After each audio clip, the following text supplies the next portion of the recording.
gravitational tendencies. Right here. If we're gonna have a tornado, it's gonna happen in the next 30 seconds, folks.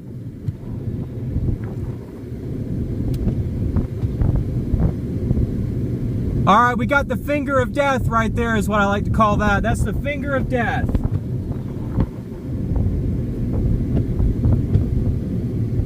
Here we go. Come on. We're halfway down to the ground. You're a couple hundred feet up. You're a couple hundred feet up. You're in a field. Don't hit anything. Come on, baby. Come on, baby. Come on. Come on. Oh, yeah, there we go.